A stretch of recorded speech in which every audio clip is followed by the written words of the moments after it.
A continuación presentamos las diferentes miradas de la realidad nacional e internacional. Las voces y opiniones desde una mirada amplia. En un contexto que necesita ser analizado a profundidad e ir directo al grano. Periodismo profundo y directo. Una producción de la Asociación de Medios Católicos de Honduras, AMECA. Directo al grano. Comenzamos. Los temas de interés nacional son analizados a profundidad aquí en Directo al Grano, a través de nuestro análisis de la semana. Saludos amigos y amigas, les saluda José Peraza. La crisis política, social, ambiental y sanitaria han sido aprovechadas por los gobernantes y por los empresarios extractivistas nacionales e internacionales para consolidar sus proyectos, destacándose el tema minero como uno de los grandes beneficiarios. Sobre este tema hemos dialogado con Pedro Landa, reconocido ambientalista a nivel nacional e internacional. Lo escuchamos aquí en Directo al Grano. Bien, está con nosotros Pedro Landa. Él es un reconocido ambientalista hondureño y también con mucha proyección internacional. Si alguien conoce algo sobre el tema del ambiental del país, sobre todo con el extractivismo, es Pedro Landa. Pedro, el tema de la minería, ¿cómo está Honduras en la minería, en la explotación minera, en las resistencias y también en el otorgamiento de permisos de exploración y explotación minera? ¿Cómo está Honduras? ¿Cómo se sitúa Honduras en el mundo minero?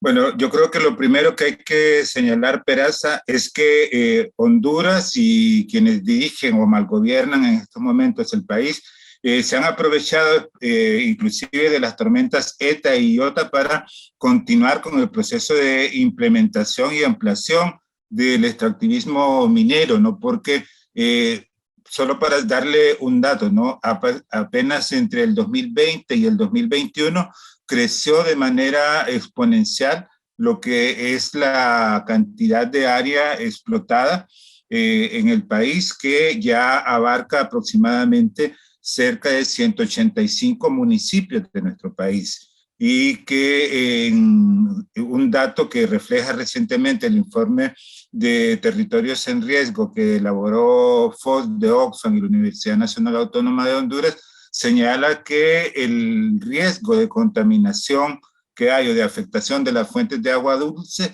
pasó del 26% a un 45% únicamente por la explotación minera, ¿no? Entonces, esto sí significa que el Estado de Honduras ha aprovechado la pandemia y este temor que ha tenido la población de salir a las calles, este confinamiento en el que nos han impuesto para bajar la lucha en cuanto a la defensa de los territorios. Pero no obstante a eso, pues las comunidades sí siguen, solo que de una manera mucho más local, mucho más aislada, que creo que ha sido la estrategia del Estado, ¿verdad? Una segunda estrategia que yo mencionaría es el tema de la criminalización como una forma de desmovilización, ¿no? Porque hemos visto cómo se han criminalizado a los compañeros de Guapinol y se les ha mantenido en prisión preventiva de una forma exagerada.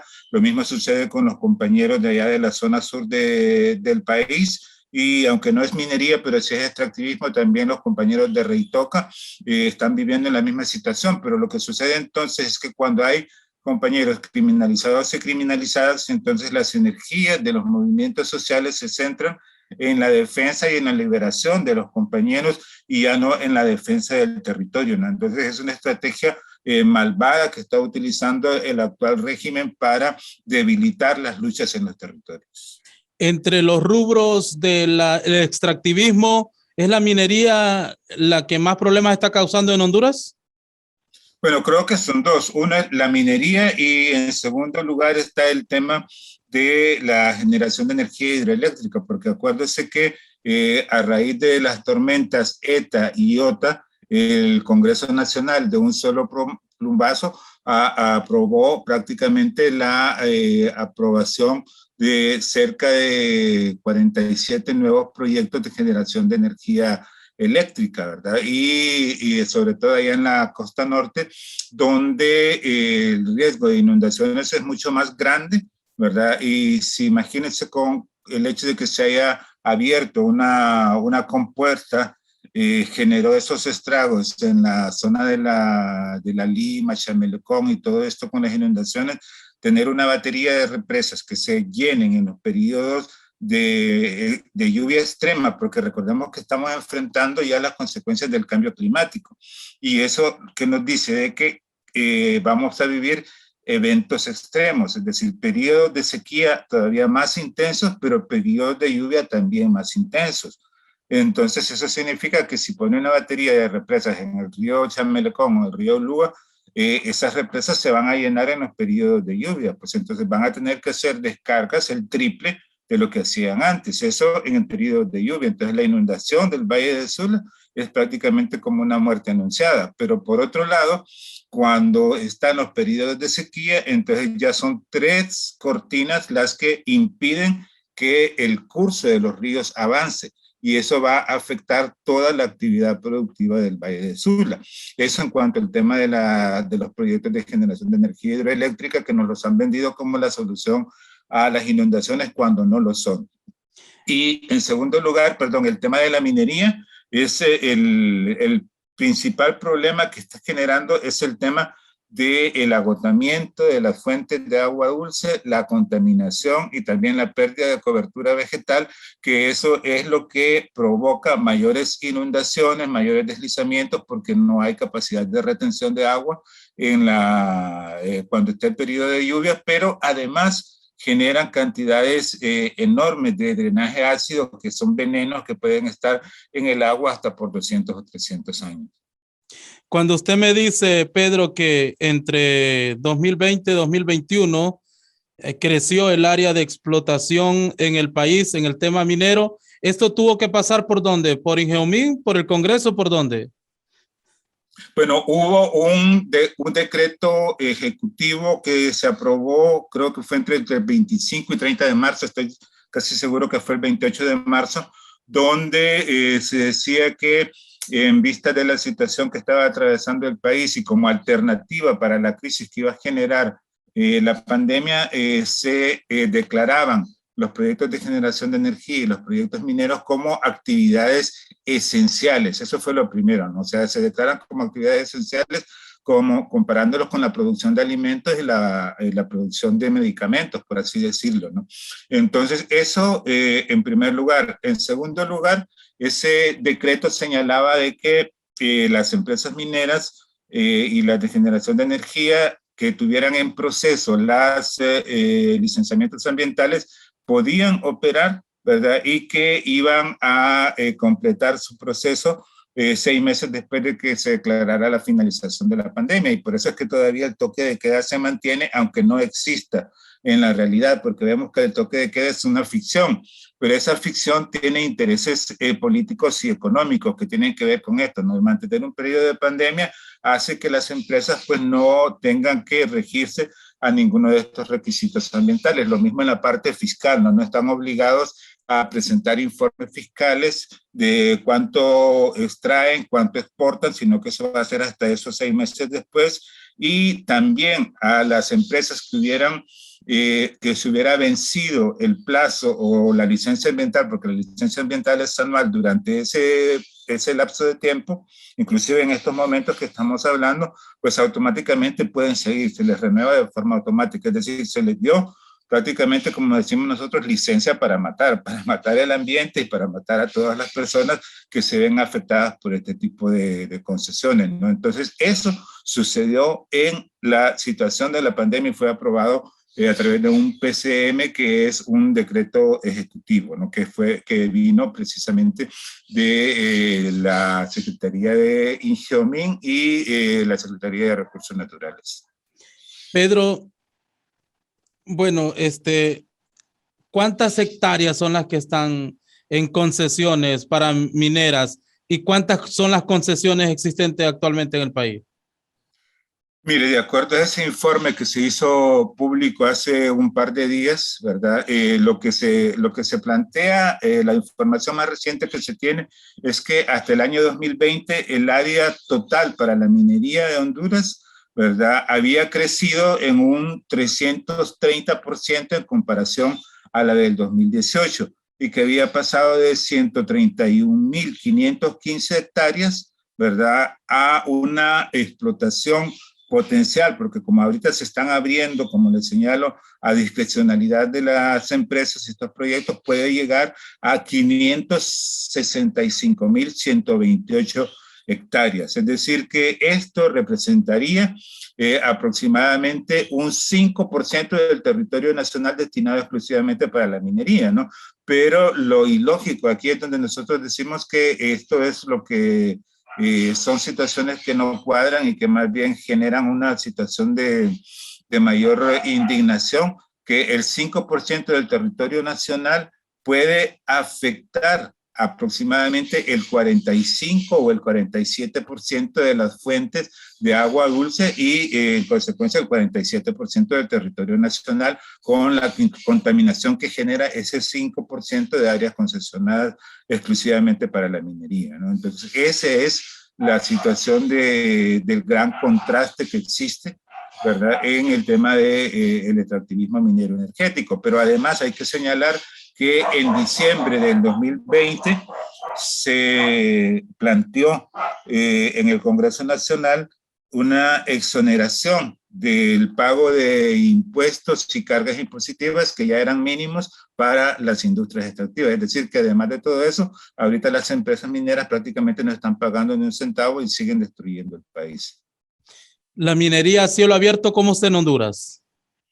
Bueno, la minería a cielo abierto es la actividad esencial que se está impulsando. Recordemos que el único proyecto de minería subterránea que tenemos nosotros es el proyecto que está en el Mochito Santa Bárbara, legalmente autorizado, y luego están pues los guiriceros del Corpus y también esta empresa Minas y Cuevas de Bacuelizo Santa Bárbara, que también hay un acto muy penoso de corrupción por parte del partido que está en el gobierno, de líderes ligados al partido actual de gobierno, ¿no?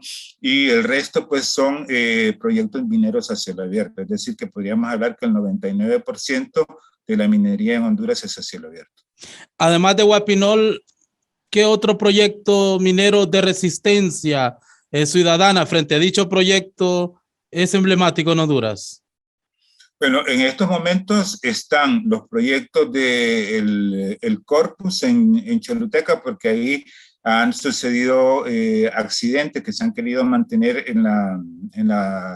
bajo la sombra, ¿verdad? Recientemente murieron 2 personas y las comunidades se están oponiendo también, porque ahí hay toda una situación. El Corpus en estos momentos es prácticamente tierra de nadie, ¿no? Porque ahí hay mineros artesanales, pero también hay una especie de mafias que están controlando el tema de la minería y de la venta y comercialización de oro, así como la comercialización de mercurio, ¿verdad? Y se da mucha situación de secuestro, mucha situación de muertes. Los compañeros, para que puedan hacer la labor de extracción de oro, pues muchas veces tienen que estar bajo los efectos de alucinógenos o de alcohol para poder entrar en la zona. Entonces es una zona muy complicada donde el gobierno pues tiene temor de entrar o no ha querido entrar, ¿verdad?, a ejercer control sobre esto. Sin embargo, sí es una de las zonas que está proyectada para convertirse dentro del parque minero energético, que sería parte de una zona de empleo y desarrollo económico para el sur. Pues por eso es que desde el año 2016, 2017 se declaró como reserva minera fiscal, al igual que otras 17 regiones del país que estarían formando parte de un proyecto que es construir en la zona del Corpus este parque de procesamiento de minerales a nivel centroamericano, ¿no? Es decir, que por eso el gobierno no ha querido hacer bulla sobre esto, porque es otra de las situaciones que se están enfrentando de que esto se pueda convertir en una nueva sede. Y ahí pues haya oposición por parte de las comunidades, oposición por parte de los mismos mineros artesanales que históricamente se han dedicado a eso, porque ahora ha llegado una empresa de capital chino que se llama Águila Dorada, ¿verdad?, que entró de manera como muy a la sombra también. Y recordemos que si hay empresas que tienen una pésima reputación en cuanto al tema del respeto a los derechos humanos, a la vida y a las normas nacionales son las empresas chinas, ¿no? Entonces ahí también hay un foco de resistencia que se está implementando. También ha habido ciertos focos aislados de resistencia en la zona de Yoro, específicamente en la zona de Locomapa, pero también en la zona de Minaonda, prácticamente en las 32 tribus que recientemente han estado todavía informándose más sobre lo que es el derecho a la consulta, los principios rectores sobre empresas y derechos humanos, para hacer oposición a todos estos proyectos, porque recordemos que allí hay muchos proyectos que se están disfrazando de minería artesanal, pero cuando uno los une son un gran proyecto de pequeña o mediana minería para la extracción de oro, plata y también minería industrial, que es muy rica en las montañas de Yoro, ¿no? Donde están asentadas las 32 tribus indígenas, y ahí ya hay un movimiento muy fuerte por parte de las tribus para hacer resistencia y oposición a este tipo de proyectos. De hecho, se han realizado cabildos abiertos en los que en Victoria por lo menos se declaró un no rotundo a la minería, lo mismo en Yorito también, lo mismo podemos ver en la zona de Morazán, pero estos proyectos continúan muchas veces con la confabulación de algunos de los gobiernos municipales que están en la zona. Entonces ese sería como el tercer núcleo de rechazo a la minería, ¿verdad? Y de oposición a la minería. ¿Hay capital nacional en estos proyectos? Sí, hay capitales nacionales y es una pena señalarlo, ¿verdad? Pero es la realidad. En la mayoría de los proyectos que se están impulsando en la región de Santa Bárbara y en la zona sur de Honduras hay capitales del partido de gobierno, prácticamente del Partido Nacional, que tiene testaferros para impulsar este tipo de proyectos, ¿no? Y recordemos que Santa Bárbara ha sido un proyecto, un departamento con la mayor cantidad de concesiones a nivel nacional, y también de dónde han surgido los diputados, los viceministros, inclusive los ministros de la presidencia, más cercanos a Juan Orlando Hernández, y estos tienen intereses, ya sea de manera directa o de manera indirecta, han creado empresas con sus socios para tener inversiones en este tipo de proyectos, ¿no? Entonces, específicamente, lo que hemos identificado es que en Santa Bárbara y en la zona sur es prácticamente pues Mauricio Oliva quien tiene inversiones en muchos de estos proyectos. Honduras abierta a la minería, ¿qué significó para el país? Bueno, Honduras abierta a la minería significó comenzar con el destace y la subasta, ¿no? Así como cuando en una comunidad el fin de semana se destaza una res y se pone a disposición ahí para la venta, eso significó Honduras abierta a la minería, ¿no? Es decir, hacer todo este mapeo sobre las reservas de minerales que existían en el país con apoyo de la cooperación alemana, fue la base para que Honduras participara por lo menos en 5 cónclaves mineros internacionales para ofrecer al mundo las riquezas minerales que teníamos nosotros en el subsuelo, y el efecto que estamos viendo ahora es precisamente eso, ¿no? En estos momentos hay mayores inversiones en minería que en hidroeléctricas, porque el tema de las hidroeléctricas ha tenido pues como un stand-by de aprobación de nuevos proyectos o de puesta en operación de nuevos proyectos, precisamente a la conflictividad generada a raíz del asesinato de Berta Cáceres, que puso la mirada del mundo sobre Honduras y sobre los proyectos de generación de energía, no así en los proyectos de minería, que estos sí siguen avanzando. En el 2009, en el golpe de Estado y en lo que algunos denominan diarrea legislativa, ¿cómo estuvo el tema de las concesiones mineras en ese tiempo? Bueno, ahí se aprobaron algunas concesiones mineras, pero también se aprobaron situaciones que tienen que ver directamente con la minería, como el tema de la flexibilización normativa, por decirle una nueva categorización de las áreas protegidas, y usted puede ver ahora problemas que tenemos como en el Merendón, donde están estos proyectos de urbanización dentro de áreas protegidas, ¿no?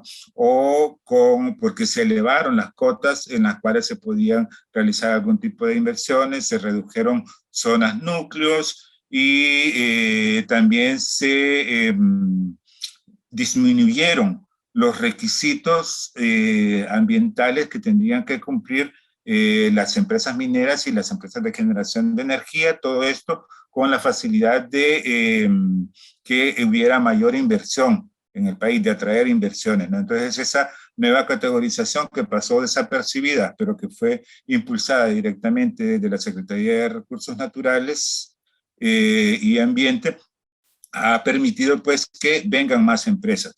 Por otro lado, la mayor cantidad de proyectos que se aprobaron en esa famosa red legislativa fueron proyectos para la generación de energía hidroeléctrica, ¿verdad? Que llegamos en un momento a tener un estimado de aproximadamente 112 proyectos, ¿verdad? Que se habían aprobado quizás unos 20 anteriormente, pero cerca de unos 60 o 50 proyectos fueron aprobados en esa red legislativa.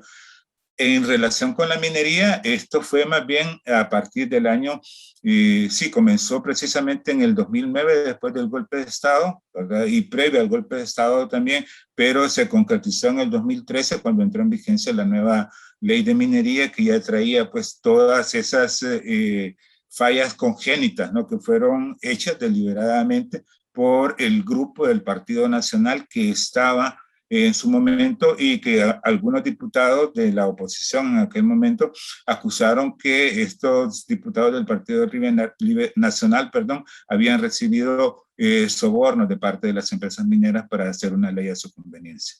Una ley que tiene varios artículos inconstitucionales declarados. Declarados en 2 ocasiones inconstitucionales, Peraza, y que inclusive en la reforma que se hizo en el 2020 continúan siendo inconstitucionales porque solo modifican la forma, pero no modifican el fondo, ¿verdad? Es decir, que aquí ha habido también una colusión de parte del Congreso Nacional, y recordemos que hay una mayoría aplastante que tiene el Partido Nacional para aprobar lo que a ellos les conviene. Ellos aprobaron, ¿verdad? Esas reformas que se presentaron en el 2020, ¿verdad? Como para enmendar las inconstitucionalidades, pero sin embargo quedaron aproximadamente unas 7 inconstitucionalidades de las 8 que existían en la sentencia de inconstitucional que había sentenciado, a ver la redundancia, la Corte Suprema de Justicia. Es decir, no se enmendó nada, siguen estando los problemas, porque solo para ponerle un ejemplo, ¿verdad? Una de las cosas que se señalaba es que el derecho a la consulta debería ser un derecho no exclusivo para zonas de baja densidad o para pueblos indígenas, sino que debería ser una norma para todos los proyectos mineros y un requisito previo a su aprobación, y que sería vinculante, tal como estaba en la ley de minería. Pero en estos momentos se han realizado aproximadamente 180 cabildos abiertos donde se ha dicho no a la minería, no a las represas, y sin embargo siguen avanzando los proyectos. Es decir, que el gobierno central desconoce, ¿verdad?, la legalidad que tienen los cabildos abiertos, tanto a partir de la ley de minería en materia minera, porque así lo manda la reforma legislativa, ¿verdad? Y también es lo que señala la inconstitucionalidad también, y lo que ha existido en muchas sentencias de la Corte Interamericana de Derechos Humanos, donde ha señalado que cuando la comunidad no da el consentimiento, pues estos proyectos no deberían de continuar.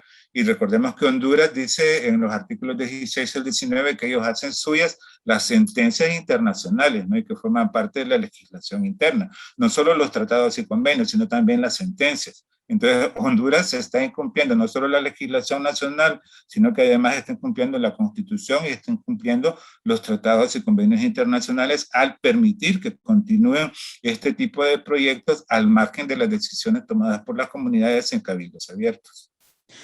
Bueno, yo muy agradecido, Pedro. Solo para redondear, usted ¿sabe cuántas concesiones están actualmente en el país? ¿Tiene el dato? Mire, hasta mineras, Ajá, mineras. mineras en el 2020, que es el último informe, porque a ese es al que hay que referirse, ¿verdad? Hasta el 2020 existían un total, déjeme ver, aquí tengo el dato, para no equivocarme con lo que estoy señalando. Habían hasta el 2020 317 proyectos que estaban ya aprobados para entrar en exploración.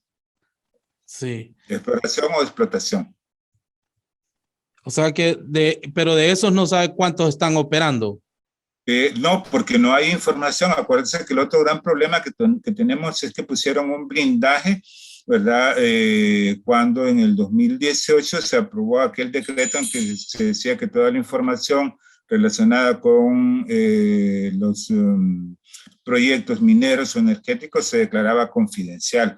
Entonces, en base a la información que se ha generado con este informe de territorios en riesgo, es que se ha logrado pues hacer una aproximación a partir de las investigaciones que se han podido sacar de cuántos proyectos existen, pues, ¿verdad? Entonces ahí es donde estamos un poco a expensas de la discrecionalidad del Estado por ese decreto que apareció aprobado de que estaba confidencial toda la información relacionada con este tipo de proyectos. Y solicitudes siguen llegando, ¿no? Claro, las solicitudes se han continuado impulsando, como hemos podido ver.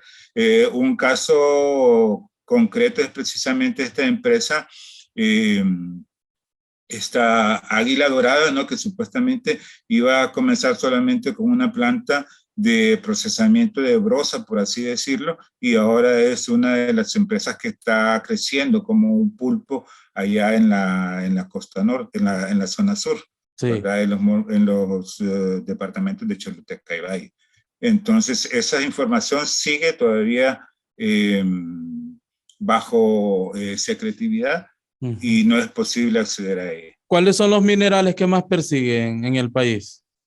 Mire, es en primer lugar oro, plata, ¿verdad? Como los minerales preciosos que se llaman, ¿verdad? Pero además también se explota zinc, aluminio. Hubo una concesión inclusive que se dio en la zona de Chamelecón, que para mí eso fue una situación bastante peligrosa para la explotación de agregados pétreos, que eso puede significar cualquier cosa, que es para la fabricación de concreto, y ahí va desde hierro, ¿verdad? Hasta calcio, manganeso, aluminio, todo lo que significa el concreto va ahí. Entonces, está eso. Está también el tema del cobre, que es otro de los minerales industriales que más se exporta, y el que es más abundante en todo el país y que es el que tiene el conflicto en Guapinol, que es el hierro, ¿no? Aproximadamente el 95% del territorio nacional está cubierto con enormes reservas de hierro en el país, y que dicho sea de paso, ¿verdad? Recordemos que en el año cuando Pepe Lobo dejó el gobierno, que creo que fue en el 2013 que lo traspasó a Juan Orlando Hernández, él aprobó como regalo de Navidad un decreto que permitía que todas las concesiones de hierro fueran otorgadas para consorcios chinos, ¿no? Como una especie de pago de la deuda externa, ¿verdad? Eso es un poco la realidad. Y solo para corregir el dato de cuántas empresas mineras existen ahorita.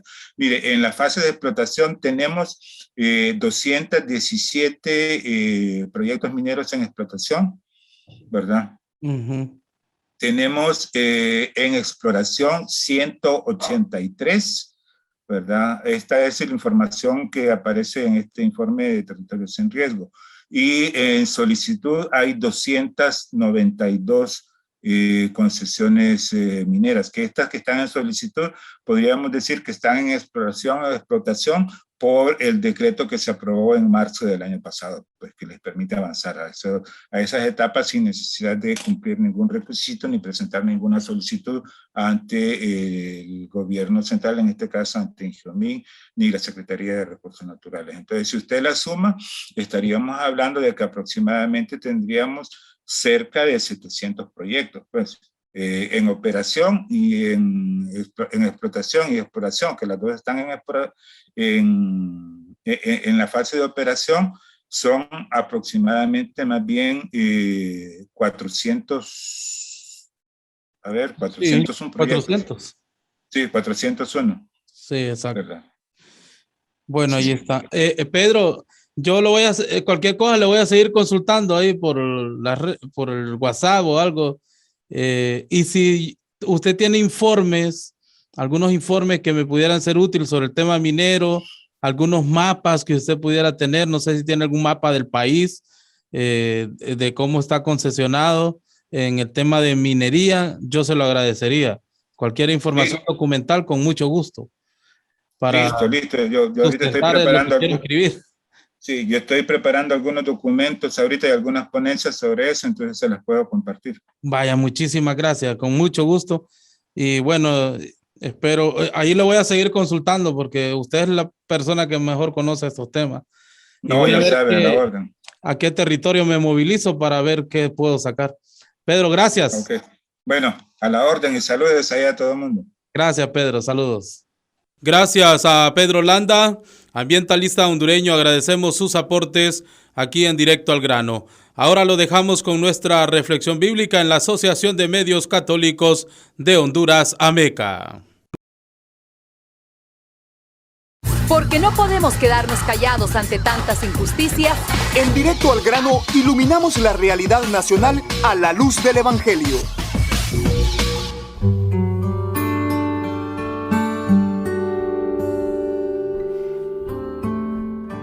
Hola, ¿qué tal hermanos y hermanas que escuchan Directo al Grano? Mi nombre es Leticia Castellanos y el enfoque de fe de esta semana se titula En defensa de la vida amenazada. La Iglesia, en virtud de su misión evangelizadora, está llamada a defender la vida ahí donde se encuentre amenazada.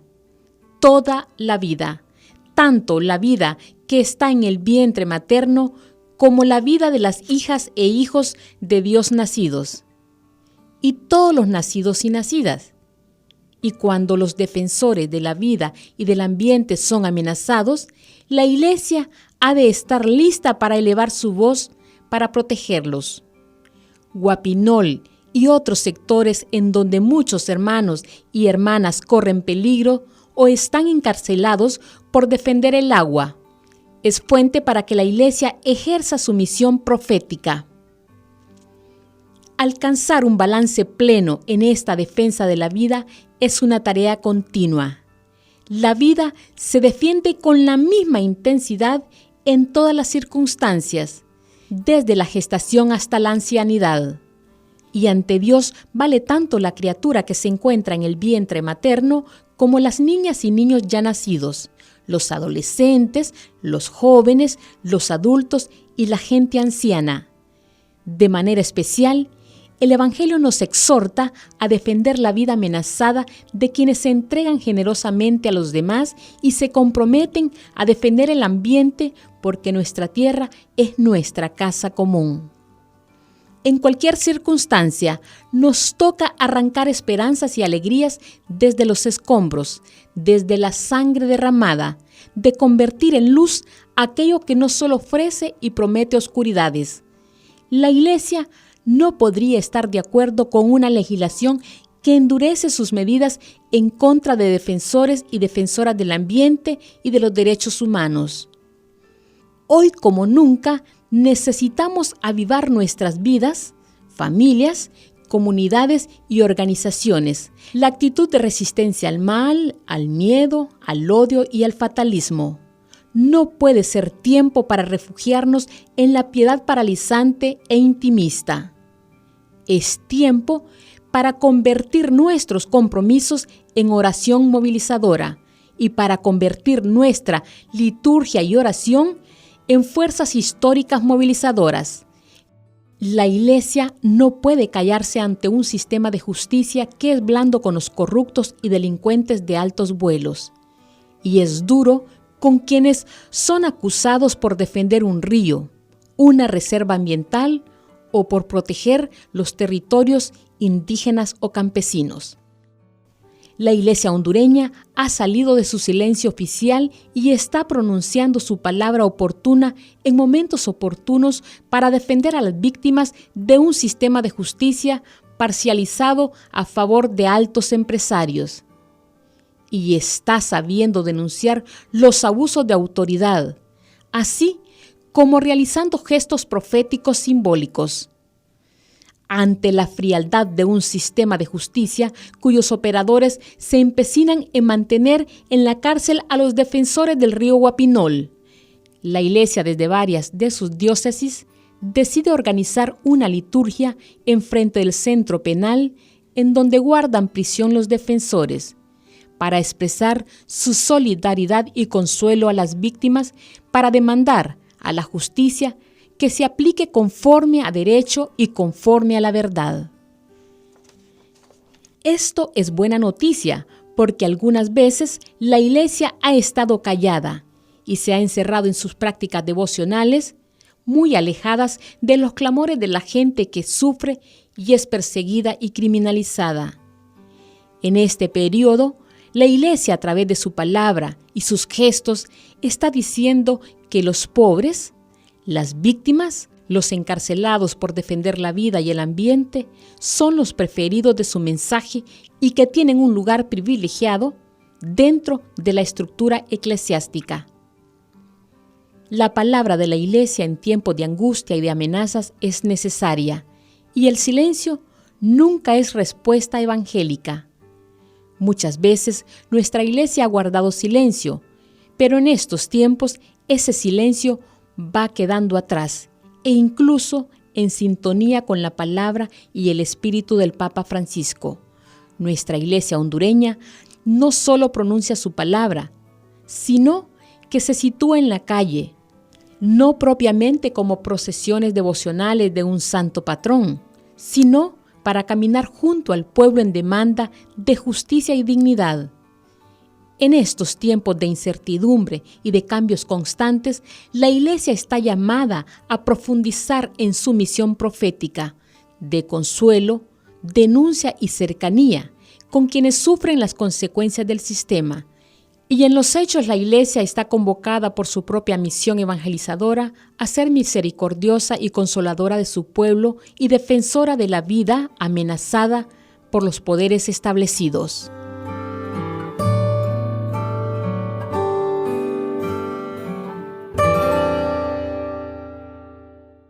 Muchas gracias, hermanos y hermanas que escucharon Directo al Grano. Les invitamos para que nos encontremos la próxima semana. Quedó informado e informada con las diferentes miradas de la realidad nacional e internacional. Escuchó las voces y opiniones desde una mirada más amplia. Solo aquí, Directo al Grano. Periodismo profundo y directo. Una producción de la Asociación de Medios Católicos de Honduras, AMECA. Hasta un siguiente programa.